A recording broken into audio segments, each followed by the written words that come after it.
Cette semaine à l'école, épisode 11 du 12 novembre 2025. Bonjour tout le monde, Carlo Cucaro avec vous. J'espère que vous allez bien.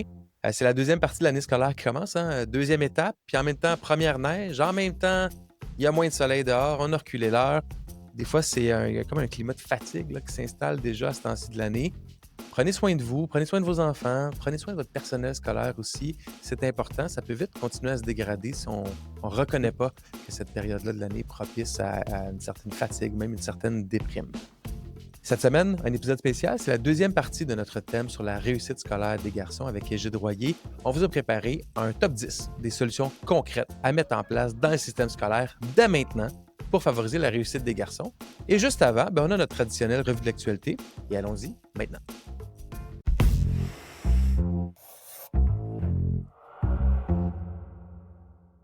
Je serai seul à la revue de l'actualité cette semaine, étant donné que le segment avec Égide a été tourné la semaine dernière. Une nouvelle qui a retenu mon attention cette semaine pour un paquet de mauvaises raisons a été soulevée dans la presse et dans d'autres médias aussi. C'est deux cas où des employés dans le réseau de la santé ont été congédiés pour avoir osé émettre des doutes, des craintes ou des critiques sur ce qui se passait à l'interne de l'organisation. Dans un des cas, c'est une employée qui soulevait des enjeux de maltraitance envers des aînés dans un CHSLD. À qui elle a mentionné ça? À son supérieur immédiat. Et l'employeur, citant un manque de loyauté, a congédié l'employé. 3 ans plus tard, parce que l'employé s'est battu, finalement, le CIUS a reconnu ses torts. Il y a deux cas comme ça, un avec Santé Québec et un avec un CIUS. Ça me titille énormément parce qu'évidemment, ça n'a pas de sens quand un employé ose dire hey, je pense qu'il se passe des choses pas correctes envers la clientèle qu'on est supposé protéger. L'employeur devrait écouter, poser des questions, enquêter, puis après ça, décider. Quand la critique est faite de bonne foi, quand le commentaire est fait de bonne foi, il faut le prendre puis il faut tenter de régler les problèmes plutôt que d'essayer de museler les employés qui osent faire ça. Évidemment, c'est problématique. La raison pour laquelle je vous en parle, c'est qu'en éducation, j'ai peur que ça se produise aussi. Pourquoi? Vous savez, on est dans un élan de centralisation en éducation. On est passé des commissions scolaires au centre de services scolaires.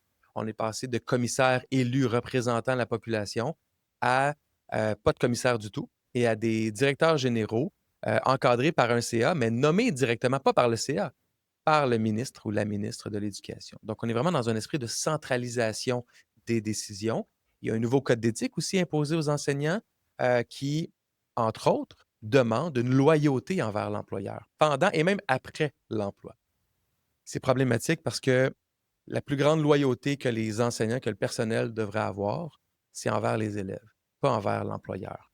Si une enseignante, par exemple, dénonce, par exemple, un collègue ou un adulte dans une école qui fait des trucs inacceptables envers les élèves, l'employeur doit écouter. Il ne doit pas dire non, non, tu nuis à la qualité de travail, tu nuis à la loyauté que tu devrais avoir envers ton employeur. Devrait enquêter, poser des questions, puis tenter de régler le problème quand il y en a un. Et j'ai l'impression que les deux réseaux sont en parallèle par rapport à ça. Et je ne serais pas surpris que les enseignants, à cause du nouveau code d'éthique, aient peur. Aient peur de représailles, de dénoncer ce qui doit être dénoncé. Donc, j'espère de tout cœur que ce ne sera pas le cas. Puis, en plus de ça, notez que dans les CIUS, les travailleurs sociaux, entre autres, ont un ordre professionnel qui est là pour protéger le public et qui encadre la profession. Donc, l'employé a agi en lien direct avec les directives de son ordre professionnel qui est de dénoncer ce qui doit être dénoncé. Puis, malgré tout, elle a été congédiée. Qui protège les enseignants qui n'ont pas d'ordre professionnel? Qui protège les orthopédagogues qui n'ont pas d'ordre professionnel? Personne. L'ordre professionnel est là pour protéger le public. Mais si le milieu scolaire s'organisait un peu mieux avec des ordres professionnels, il y aurait aussi une protection supplémentaire qui serait offerte aux travailleurs pour dénoncer ce qui doit être dénoncé. Et là, c'est gagnant-gagnant parce qu'on protège le public, donc les enfants, et en même temps, on protège les employés qui dénoncent. Et l'étoile de la semaine cette semaine, qui aurait pu aussi être une nouvelle de l'actualité, mais je le mets en étoile de la semaine parce que c'est extraordinaire ce qui a été réalisé.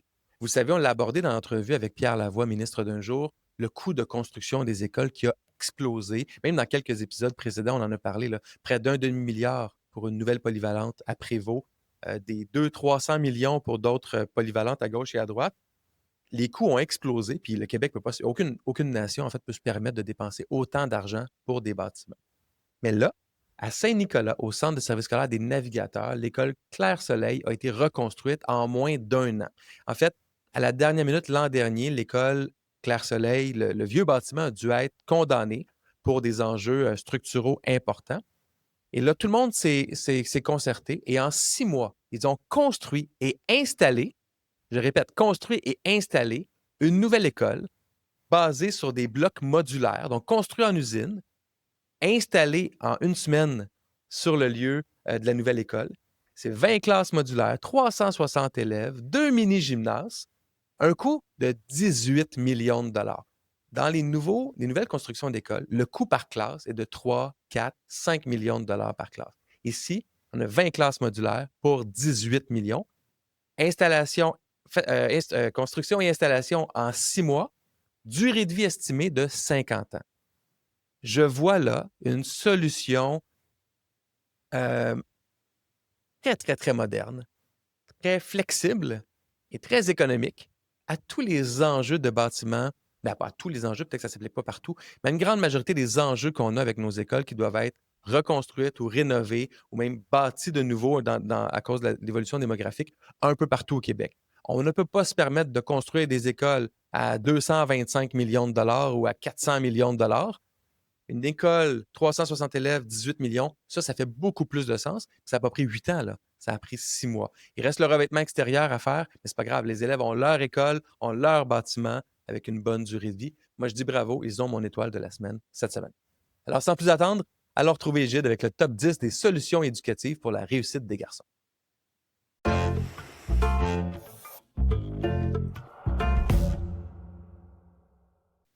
Et Gide Royer, bonjour, comment vas-tu? Ça va très bien, toi, Carlo, comment ça va? Ça va très bien. Je suis content de te retrouver pour ce deuxième partie d'épisode où on parle de la réussite des garçons, qui est un sujet qui me tient à cœur. Papa de 3 Mhm. garçons, donc ça me tient à cœur, mais ça me tient à cœur parce que quand on en a parlé il y a 2, 3 semaines, ben, on a vu à quel point c'est un fléau au Québec, à quel point on n'est pas en mesure de faire en sorte que nos jeunes garçons réussissent à tout le moins aussi bien que les filles. Peux-tu nous rappeler la statistique? On se retrouve dans des situations où environ 14 points de pourcentage d'écart au niveau de la diplomation. Et au niveau de après 5 ans, bien, au niveau de la sortie sans diplôme, là, c'est dans l'ordre d'environ un 8-9 points de pourcentage. En clair, c'est beaucoup trop grand au Québec en termes d'écart comparativement aux autres provinces. Oui, puis l'écart, ah oui, c'est ça. Puis la phrase qui m'a marqué, c'est on est pratiquement les cancres au Canada par rapport à la réussite des garçons et l'écart gars-filles, là. Oui, il y a encore un texte qui est sorti récemment. D'ailleurs, j'avais contribué d'une certaine manière en consultation avec les gens qui travaillent en alphabétisation. Non, il faut vraiment rétrécir l'écart gars-filles. Il y a quelque chose là, qui ne fonctionne pas. OK. Et il y avait 4 causes qu'on avait établies. Je vais les résumer rapidement, là, juste pour les gens qui s'en souviennent pas ou qui n'ont pas eu la chance d'écouter l'épisode. Donc, évidemment, la cause numéro 1, c'est la lecture. Donc, les capacités de lecture des jeunes garçons qui est inférieure et donc qui est un des très, très bons prédicteurs de la réussite scolaire. La lecture est pas à la hauteur chez les garçons. On a un système aussi qui a tendance à valoriser le calme plutôt que bouger, découvrir, explorer. Puis souvent, c'est associé à des comportements perturbateurs, mais c'est des comportements un petit peu plus masculins. Donc, ça aussi, ça joue contre les garçons. On avait parlé, euh, on avait parlé des modèles masculins qui sont manquants aussi dans les écoles et parfois même à la maison, et du discours à la maison et de comment on élève peut-être nos petits gars quand ils arrivent à l'école. Est-ce qu'on valorise les comportements un peu plus attendus à l'école versus comme on le fait avec nos petites filles? Donc, ça, c'était les causes attendues. Mais j'avais hâte à l'épisode d'aujourd'hui parce qu'aujourd'hui, on est en mode Mhm. solution. On arrive avec au moins 10 solutions concrètes que les écoles peuvent appliquer plutôt rapidement pour changer le monde, pour changer le monde des garçons puis favoriser leur réussite. Fait que, allons-y. Écoute, moi, j'ai une liste, puis je te lance avec un premier élément, puis tu me dis ce que tu en penses. Alors, du mentorat masculin actif. Donc, mettre en place un programme parrain, mentor avec un adulte masculin, un enseignant, un entrepreneur, quelqu'un de la communauté, un parent de l'école qui va rencontrer régulièrement les garçons pour parler d'apprentissage et de réussite. Les hommes ont une contribution originale à apporter à la réussite scolaire des garçons et des filles, mais entre autres des garçons. Et dans cette perspective-là, autant on argumente que les modèles féminins sont importants par rapport à des secteurs comme le développement économique ou autre. On va Ouais. encourager des femmes à aller en affaires, on pourra proposer des modèles féminins. Et là, il y a une certaine hésitation présentement à proposer des modèles masculins, alors qu'objectivement, les petits gars, surtout dans les petits gars qui vivent dans un milieu monoparental, l'idée d'avoir des modèles masculins, entre autres de réussite, c'est évident que ça joue un rôle. On pourra avoir une pile de recherches là, pour argumenter cet aspect-là. Est-ce que l'argument derrière, c'est que Oui, un jeune garçon qui va entendre, par exemple, une femme, avocate qui réussit puis qui a fait, qui a un cheminement de carrière, X. Oui, ça peut lui parler, mais pas autant que si c'est un homme qui a le même cheminement de carrière. Est-ce que l'impact est vraiment si grand? Bon, il y a un impact. Ce que je veux dire, c'est que, regardez, regarde, moi, écoute, je vais te parler comme psychologue, je suis Ouais, d'ailleurs. Quand l'importance du modeling ou de l'influence d'un modèle, plus le modèle te ressemble, a des similitudes avec toi, plus il va avoir un impact, là. Donc, dans ce cadre-là, c'est difficile à quantifier, mais il y a une valeur ajoutée comme telle ouais. d'avoir des gars ou d'avoir des hommes qui servent de modèle. Regarde, on se retrouve dans la situation, si j'ai des jeunes de deuxième année de cégep qui jouent un rôle de tuteur avec des gars de première, deuxième, secondaire, c'est sûr Ouais. qu'une fille de cégep va avoir son rôle, mais d'avoir un grand gars de 19 ans qui fait partie de l'équipe de basket au cégep et qui dit: «Regarde, dans quelques années, là, si tu veux, tu peux aller au cégep toi aussi», puis qui en plus lui donne une forme de soutien, c'est sûr que le velcro va prendre plus solidement.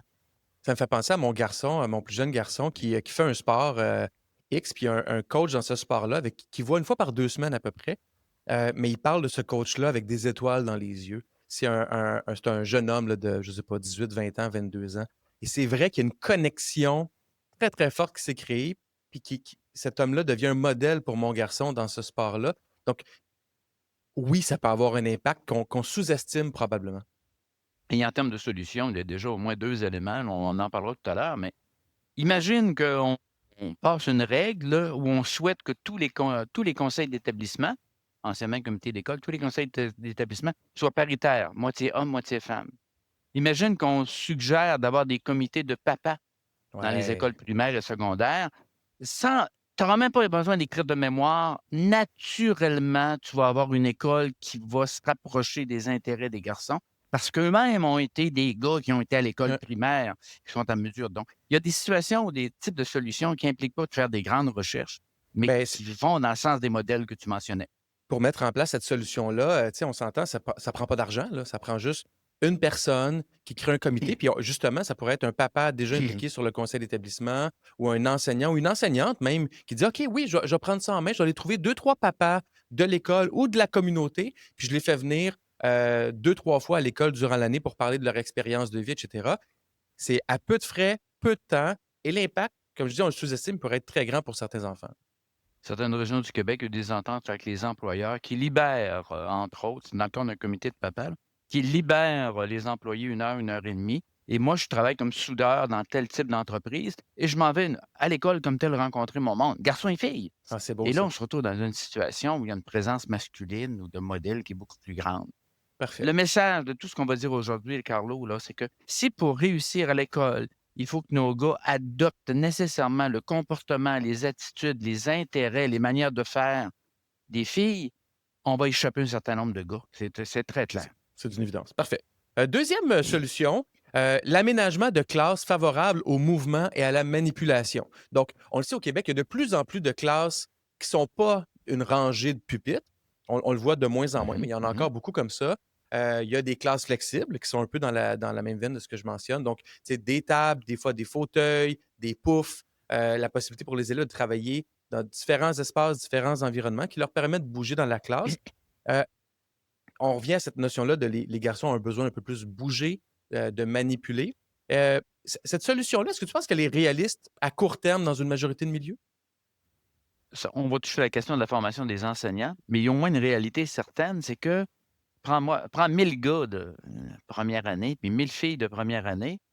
Dans mes gars de première année, le nombre de gars qui auront besoin de bouger là, dans une classe de première année va être important, plus important que chez les filles. Mais je vais avoir des filles aussi Ben qui vont oui, avoir besoin c'est de ça. bouger, qui vont s'adapter. Non, on parle toujours de grand nombre, mais comme moi, dans ma formation comme futur enseignant, je suis conscient que développemental parlant, je vais avoir des différences gars-filles que Mmh. je vais remarquer de temps à autre et que je vais avoir des interventions qui risquent de faire du bien à beaucoup de jeunes qui ne fonctionneraient pas dans un contexte là, je dirais pas visser une chaise, mais dans un contexte plutôt immobile là, en termes Ouais. d'apprentissage où je reçois. Là.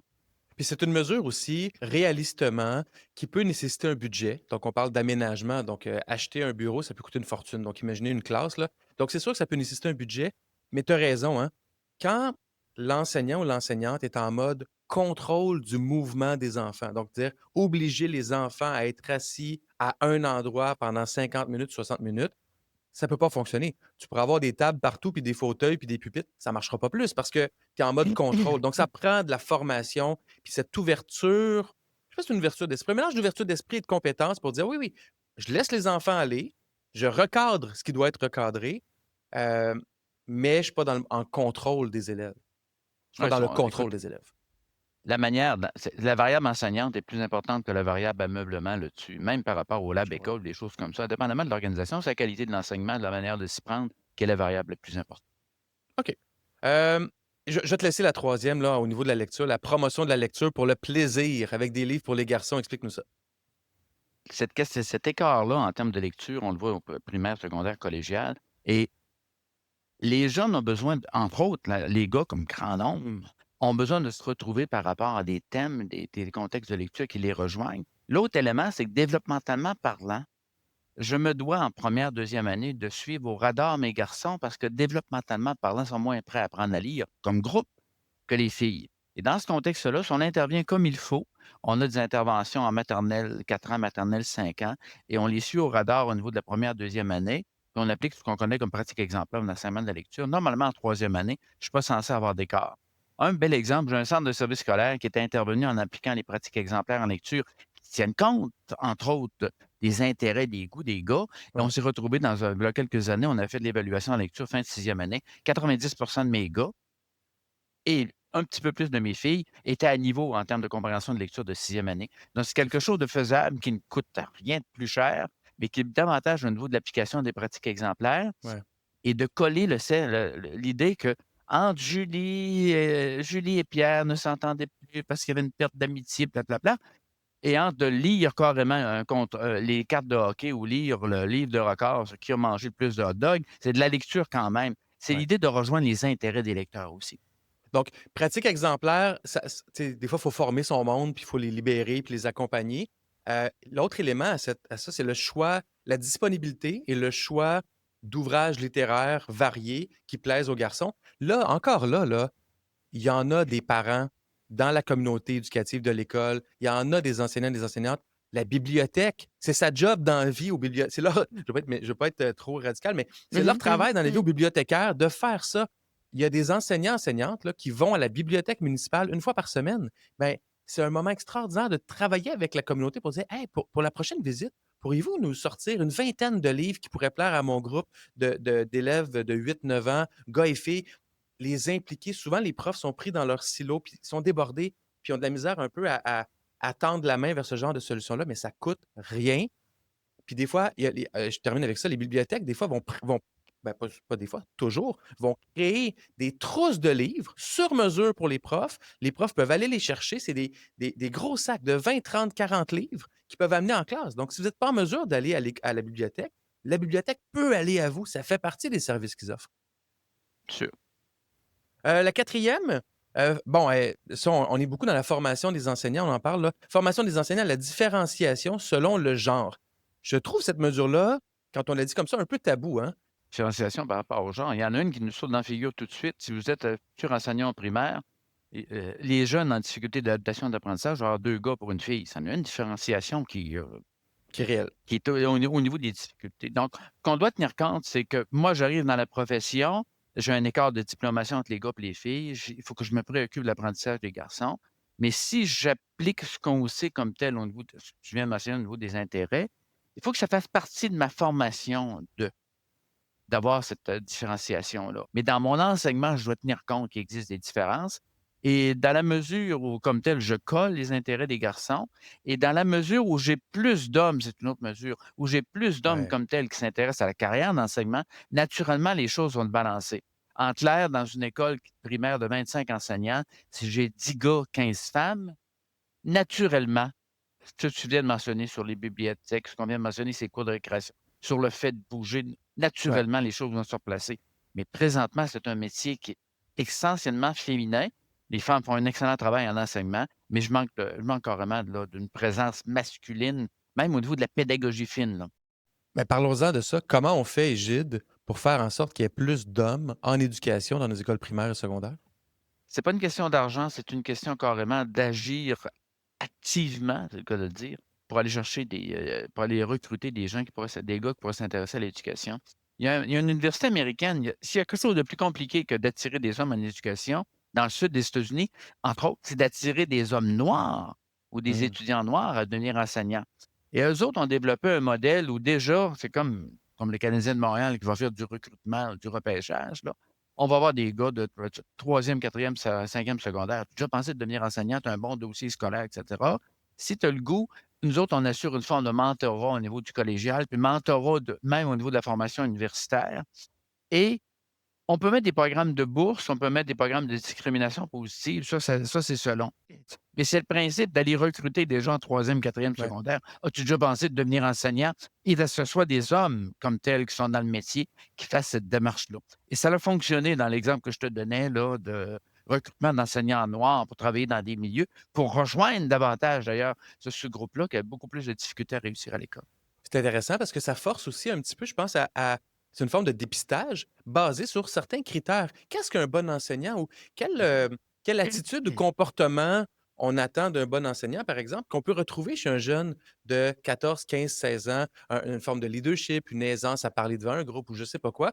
Ben ça, les profs là, sont capables de cibler ça. Puis ce qui est le fun avec ça, c'est que beaucoup de jeunes à cet âge-là ne savent pas du tout où ils veulent aller, puis qu'est-ce qu'ils veulent faire dans la vie. Avec raison, je veux dire, le nombre de possibilités est tellement grand, mais de se le faire dire: «Hey, as-tu pensé à l'enseignement? Je vois chez toi tel élément qui cadre avec ta personnalité et tes compétences». Ça peut être, life changing pour ces jeunes-là. Carlo, on manque d'enseignants au Québec. On a un bassin de gars, parce qu'on parle de masculinité toxique, etc., mais on a une masculinité restrictive. C'est comme si les gars s'empêchaient de penser au métier d'enseignant, c'est plus une affaire de femmes, alors Ouais. que c'est pas ça nécessairement. Et dans ce cadre-là, et l'idée, je pense, entre autres, au cégep Bois de Boulogne, qui est, entre autres, un des cégeps, il y a un programme qui s'appelle Éducation. Et dans ce cadre-là, tu peux déjà avoir des cours qui vont être crédités si tu vas à l'université en éducation, et tu vas avoir un profil éducation dans le choix de tes cours, avec une possibilité aussi de mini-stage. Donc, tu es même capable de voir si tu es vraiment fait pour le métier. Mais il y a un bassin inexploité présentement dans un contexte où on manque d'enseignants. C'est l'idée de recruter ou d'aller voir chez des jeunes vers le milieu du secondaire, fin de secondaire, pour être Ouais. intéressés, puis fournir des modèles d'accompagnement. Parfait. 6e idée, qui est un peu en lien avec le choix de carrière aussi, c'est la valorisation des parcours professionnels traditionnellement masculins, Mhm. heu, les valoriser à l'école. Qu'est-ce qu'on veut dire par là? Puis comment ça pourrait s'appliquer concrètement? L'idée, c'est que c'est pas il faut pas que ça devienne un pis-aller. J'ai de la difficulté à l'école, je Ah, suis un gars, donc je vais m'en aller vers le secteur professionnel. Non, non. De par comment je me connais moi, je me vois pas travailler dans un modèle de bureau. Je me vois dans un bureau, me travailler comme enseignant, mais je me verrais très bien être capable de monteur de ligne et mmh, contribuer au développement du réseau électrique du Québec. Ça, c'est un choix. C'est pas un pis-aller. Parce que tu as du trouble en français, il faut que tu ailles en formation professionnelle. ouais. Ça, c'est première des choses. Ça nous a joué de très mauvais tours, ça, depuis plusieurs années. C'est comme si c'était un pis-aller. Au Ben, contraire. il y a une stat qui le prouve. Je pense que c'est le 2 tiers des élèves en formation professionnelle ou formation générale des adultes ont été classés comme ayant des difficultés ou des troubles d'apprentissage au primaire ou au secondaire. Comme tu dis, Ben c'est un oui, ça. un chemin, on dit: «Ah, tu as de la misère à l'école, va là». Ça devrait pas être comme ça. Non, non, non, écoute. Fait que regarde, je regarde dans la région de Québec, si tu prends la Gaspésie, tu as un pilote comme tel, tu un pilote du Saint-Laurent qui vient jaser dans une école secondaire du métier qu'il fait. Écoute, il se trouve à guider des bateaux énormes pour être capable d'éviter, en tout cas, les bas-fonds, etc. C'est de la formation professionnelle. Ouais. Mais moi, je suis venu en témoigner comme pilote du Saint-Laurent en disant, si jamais ça vous intéresse, là, Mmh. je suis disponible pour vous en parler à un moment donné. Tu as troisième, quatrième secondaire, tu te dis, ben là, ce que je fais à cette école-là, l'Institut maritime autrement. Mais ça, c'est l'idée que c'est un choix, c'est pas un pis-aller. Tu vas Ouais, par ouais. là parce que tu es en Mais difficulté. la bonne nouvelle dans tout ça, je l'ai nommé dans un épisode, un des premiers épisodes, c'est qu'avec l'arrivée de l'intelligence artificielle, ce qu'on semble observer, c'est l'intelligence artificielle va remplacer beaucoup plus facilement les emplois col blanc que les emplois col bleu. Donc, ces métiers traditionnellement moins bien rémunérés pourraient être ceux qui sont les plus protégés de l'intelligence artificielle. C'est pas l'intelligence artificielle qui va venir réparer les tuyaux chez vous ou qui va justement poser un pylône d'Hydro-Québec. J'ai des exemples comme ça, mais c'est des métiers qui sont qui ont un avenir très positif devant eux.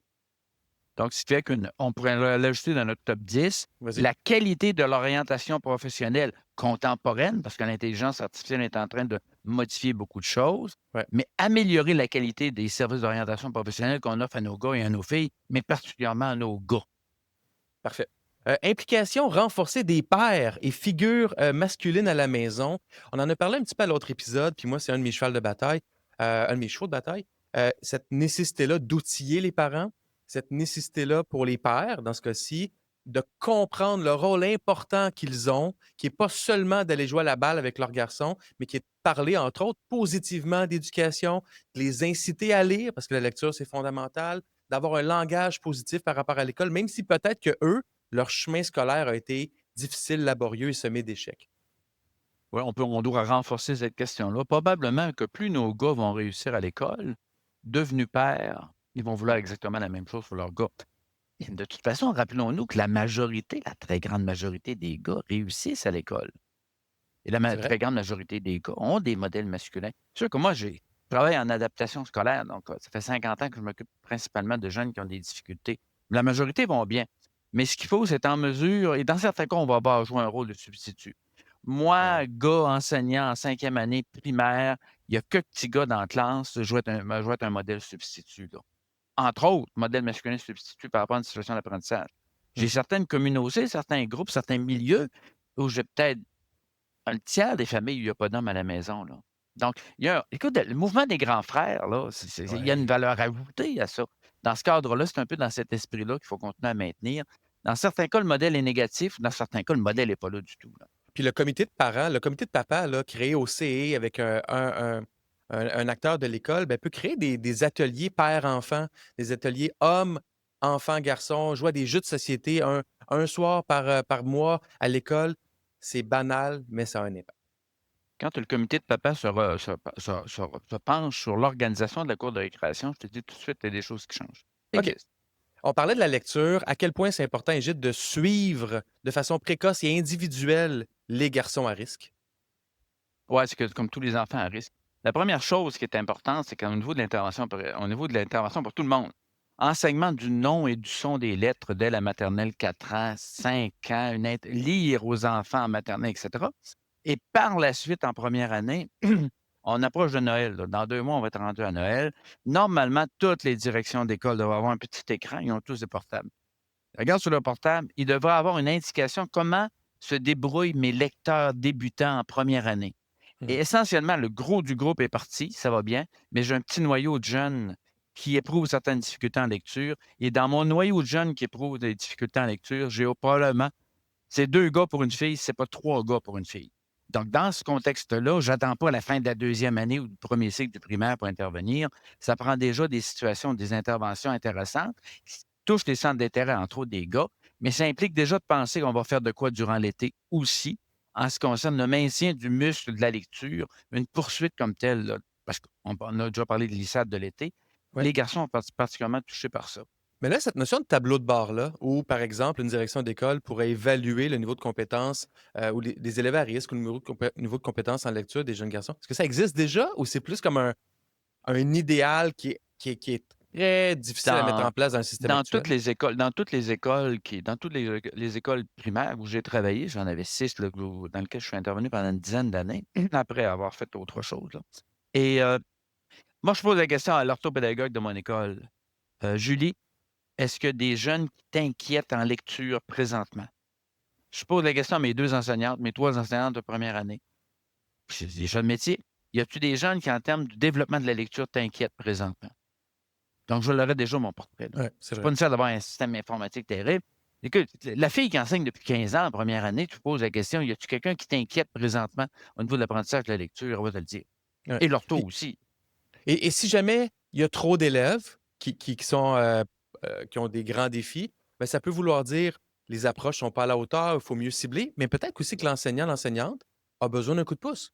Parce que c'est un métier L'enseignant a d'enseigner, je besoin le d'un dis à coup de chaque pouce. épisode, mais c'est une compétence qui s'acquiert, c'est un métier, puis il y en a des gens non légalement qualifiés qui n'ont peut-être pas toutes les ressources pour enseigner la lecture à des petits gars puis à des petites filles de 4, 5, 6, 7 ans. Là. Je travaille en milieu défavorisé, j'ai 2, 3 gars qui, à un moment donné, ont un vocabulaire pauvre. Ça aide pas, ça, pour apprendre à lire. Vocabulaire pauvre, j'ai un peu de retard de développement dedans. J'ai pas d'homme, j'ai pas de papa, puis il y a personne qui fait la lecture le soir, là, sur le coin, avant de se coucher, là, au lit, là. Ouais, Donc là, ça peut impliquer que j'ai certaines formes d'enrichissement en lecture que je vais développer dans mon école, dans ma classe, mais là, ça implique que j'ai besoin d'aide comme enseignant. L'autre élément, ça implique que je vais faire je te le dis, de faire de quoi durant l'été. Je ne veux pas arrêter pendant 2 mois, dire: «Bon là, on recommencera à lire en septembre, il faut qu'il se passe ouais, de quoi». absolument. La dernière mesure que moi je veux amener, puis je pense que tu en as une autre après, c'est développer une culture scolaire qui valorise l'effort, la curiosité, réussir à apprendre plutôt que la note parfaite. Là, j'ai l'impression qu'on est un peu dans la philosophie. À quel point c'est important de sortir un peu du bulletin, puis d'être dans la valorisation de l'effort, puis dans l'essai-erreur, qui correspond peut-être un peu plus aux façons de faire des garçons? Je valorise l'effort, puis je valorise le risque. Ah, le Un gars, risque. le risque dans le sens positif, tu tiens, tu Oui, oui. tu l'as essayé, tu as pris tu pris l'initiative, tu l'as essayé, c'est beau. Je valorise l'effort plus que le résultat. Et ça, c'est une donnée de base au niveau comme tel, là, de l'apprentissage mais et de la pédagogie. L'autre élément, la question du risque, c'est dans le sens où comment je dirais ça? Il y a quelque chose de spontané en disant: «Je vais prendre tel type de comportement, c'est moins calculé, mais je vais l'essayer quand même». C'est le principe que prends la plus grosse côte là, qui peut exister chez vous, puis tu en as 10, tu as 10 jeunes qui descendent en planche à roulettes dans une très grosse côte. Vas-tu vraiment avoir 5 filles, 5 gars? Mais non. Tu vas avoir plus de gars qui vont prendre des risques de cette nature-là. Donc, l'idée du risque, mais surtout, c'est l'idée de, par rapport à ton commentaire, de valoriser d'abord l'effort. C'est beau, mon grand, tu as essayé. J'ai bon espoir que la prochaine fois, ça fonctionne mieux, puis je vais te dire un peu comment est-ce que je pourrais t'aider là-dessus. Il y Mmh. a quelque chose là-dedans qui rentre en ligne de compte, là, qui tient compte, toujours comme grand groupe, davantage de ce qu'on observe chez les garçons que chez les filles. Est-ce que c'est compatible avec un système de bulletins à 3 étapes, puis des notes, puis des examens? Tu sais, si la première étape se termine, mi-novembre, bien, ouais, mi-novembre, ça veut dire qu'il faut que tu aies fait des examens avec des notes. Fait que dès la 1re, 2e, 3e année, est-ce que c'est vraiment compatible avec le fait de dire: «Bravo pour les efforts, mais tu as 48 Il me semble que c'est pas compatible. Ouais, le bulletin est essentiellement, en tout cas, les bulletins en cours d'année, c'est essentiellement un moyen de communication avec les parents où en est rendu votre enfant au niveau de ses apprentissages. Donc, on Ouais. peut le prendre dans cette figure-là. À la fin, si j'ai des tests du ministère, des épreuves ministérielles, des choses comme ça, là, c'est pour voir dans quelle mesure j'ai atteint les objectifs des programmes d'études, ça va. Mais je mettrai la pédale douce sur l'évaluation et surtout entre les bulletins, ce que je viens de décrire un peu là, en disant là, susciter l'effort, encourager même la prise de risque d'une certaine manière. Ouais. Tu le jeune, il a envie de faire d'être en 5e année, il a envie de faire tel type d'activité. Je vais interviewer des gens pour mon travail. Il prend des risques, comparativement à un autre qui va aller chercher 2, 3 références dans un livre, là. Et dans ce cadre-là, au moins entre les bulletins et l'autre élément, c'est de revoir le bulletin comme étant un moyen de communication. Et Ben, ça, je veux dire, les notes sont un mauvais moyen de communication. bah, oui, c'est ça. Le parent qui reçoit un 78 ou un 69 ou un 83, c'est quoi la différence? On la comprend pas, là. Il y a pas il y a c'est un mauvais outil de communication, le bulletin. La question qu'un parent se pose en recevant le bulletin, là, ça devrait donner une réponse. Est-ce que mon jeune de 7 ans en compréhension de lecture, a un niveau de lecture comme la moyenne des jeunes de 7 ans au Québec? Allons-y avec la dernière mesure, celle dont tu m'as parlé au tout début, avant qu'on débute l'enregistrement, des moments spécifiques pour les garçons à l'école. Qu'est-ce que tu veux dire? On a su un grand débat, puis les méta-analyses sont assez claires là-dessus. Un grand débat en disant: «Est-ce qu'on doit revenir aux écoles de gars, Mmh. Ben oui. eux aux écoles de filles?» Là, les méta-analyses sont assez claires là-dessus. Il y a pas de valeur ajoutée, juste uniquement de faire une école où il y a uniquement des gars, uniquement des filles. Il y a OK. une valeur ajoutée néanmoins à des moments, je pense entre autres au début de l'adolescence, à des moments où on se retrouve entre filles, puis à des moments où on se retrouve entre gars. Ça peut être dans le parascolaire, ça peut être dans les activités sportives ou autres, là. Mais écoute, je parle rarement de ma grande famille, mais je vais donner un exemple. Je pense que je dois avoir une demi-douzaine de mes petites filles qui font du cheerleading. OK. Ils se retrouvent entre filles. Ils vont à des compétitions un peu partout, à Ottawa, aux États-Unis, des choses du genre. Il y a quelque chose, là, quand tu as 12, 13, 14, 15 ans, de te retrouver entre filles. Ouais. Ça n'exclut pas d'avoir l'ensemble de ces activités d'apprentissage gars-filles, mais il y a quelque chose qui se partage, là, à ce moment-là. C'est la même chose pour les gars. Je vais avoir des équipes pas une équipe de football, là, le fait de se retrouver entre gars a une valeur ajoutée au niveau du développement de son identité comme gars, de collaboration, etc. Donc, dans ce cadre-là, pourquoi je te soulignais ça, c'est que naturellement, à la portant, ça se fait. Pas tant aller vers des écoles uniquement de gars ou de filles, ce qu'on a Mhm. pratiquement abandonné partout au Québec, mais aller davantage sur des moments privilégiés où on se retrouve avec des gens là, entre gars et entre filles. C'est intéressant. Puis en classe, ça se fait aussi des activités ici et là où on sépare la classe en deux, puis on peut penser que c'est 50-50 gars-filles là, dans les classes la majeure partie du temps. Ben, on fait une Mhm. activité seulement avec nos petits garçons, une autre avec nos petites filles. Ça peut se faire aussi en scolaire, avec probablement un intérêt intéressant d'un point de vue pédagogique, d'un point de vue changer le rythme un peu là, de l'ambiance de la classe, briser des moules qui s'établissent, puis rebâtir une classe avec une vie sociale qui est bonifiée. J'en aurai une dernière. Vas-y, en bonus. 26e ministre de l'Éducation, les 10 derniers, j'ai essayé de les convaincre, même pas de changer la loi, de dire ouvertement que nous souhaitons au Québec que tous nos jeunes soient en apprentissage jusqu'à l'âge de 18 ans ou Ouais. l'obtention d'un des diplômes du secondaire. Je continue. Et parce qu'en Ontario, puis en Ontario, au Nouveau-Brunswick, ça fait une différence. Là, dans le sens que, Alors qu'au Québec, c'est même à la 16 ans, limite, hein? j'ai 16 ans. Même à 16 ans, tout en bas, puis je suis 17 ans, là. Mais même à la limite, j'ai 17 ans, mais moi, à 17 ans, je veux reprendre la ferme familiale. L'idée de continuer quand même à suivre mes Mmh. cours pour compléter mon secondaire, 1 ou 2 cours par, par- par année ou 3 cours par année. Et l'alternance école-travail, mais c'est l'idée d'être en mesure au moins de dire je suis en apprentissage Ouais. au secondaire, par exemple, jusqu'à l'âge de 18 ans. Et ça, il n'y a jamais un ministre qui a réussi à le dire, là. On Mais a pourquoi? pensé de modifier la Il loi. est où ce blocage-là qui m'apparaît qui changerait pas grand-chose à la situation actuelle, qui favoriserait les élèves un peu plus longtemps dans le système, au moins en formation professionnelle, formation des adultes, peut-être même jusqu'au collégial? C'est quoi le problème? Le problème, c'est qu'à un moment donné, il y a une image là, qu'on traîne depuis longtemps au Québec en disant pauvre petit, ça fait tellement longtemps qu'il souffre à l'école, pourquoi le faire souffrir 2 ans de plus? Ça, je l'ai entendu textuellement. Ah J'ai oui. même eu des réactions syndicales à un moment donné en disant des jeunes totalement motivés, là, démotivés, là, à 16-17 ans, on n'en On veut les pas veut dans pas. notre classe, on en a déjà beaucoup. Ça, c'était pas mal aussi. Bravo. Et on se retrouve aussi dans une situation en disant mais c'est une obligation de. Mais c'est fascinant. J'organisais avec le Conseil supérieur d'éducation il y a 2-3 ans. Je fais venir 3 directions d'école d'Ontario. On leur posait la question avez-vous beaucoup de décrochage dans vos écoles? Les directions se regardaient. Parce que lorsqu'un jeune veut quitter l'école, on va lui poser la question à 16 ans ou à 17 ans qu'est-ce qu'on peut faire pour te soutenir et t'aider à continuer tes apprentissages pour obtenir ton diplôme d'études secondaires dans l'Ontario? Et souvent, il y a de l'alternance école-travail là-dedans, toutes Mmh. sortes de choses. Mais on pose la question aux jeunes. Ben oui. Ben, l'obligation, la loi crée un blocage. Et le blocage, il est positif. On veut pas que le jeune quitte le C'est une réseau attente. scolaire. Donc, ça devient plus difficile à briser. Puis c'est une bonne chose parce que, je le répète, on préfère que le jeune reste dans le réseau scolaire, quitte à ce que ce soit à temps partiel, que de l'envoyer travailler dans une job au salaire minimum aujourd'hui qui n'existera peut-être plus dans 3 ans. Tu n'as pas le droit d'acheter de tabac avant 18 ans, tu n'as pas le droit d'acheter de bière avant 18 ans, tu n'as pas le droit d'acheter de gratteux avant 18 ans, mais tu peux quitter l'école au printemps de tes 15 ans, sachant que tu vas avoir 16 ans l'été. Il n'y a rien qui va se passer. Et Gilles Royer, merci beaucoup. Ça fait plaisir.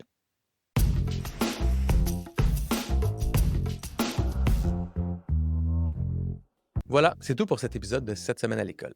Merci à Gilles Royer pour le top 10 qu'on a fait ensemble sur la réussite des garçons. Ce que je retiens, en fait, c'est que des solutions existent. C'est pas une question d'argent, c'est une question d'avoir une volonté concrète de vouloir attaquer de front cet enjeu-là. Puis je pense qu'on est capable de le régler.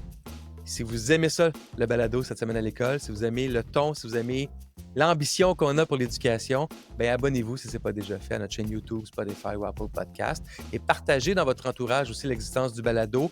Ça fait une différence pour nous, puis je pense que ça fait une différence aussi pour les gens qui nous écoutent parce qu'on arrive avec un pragmatisme ambitieux qui fait du bien. Prenez soin de vous. On se revoit à chaque mercredi matin, comme vous le savez, pour un nouvel épisode. Et je vous dis à la semaine prochaine.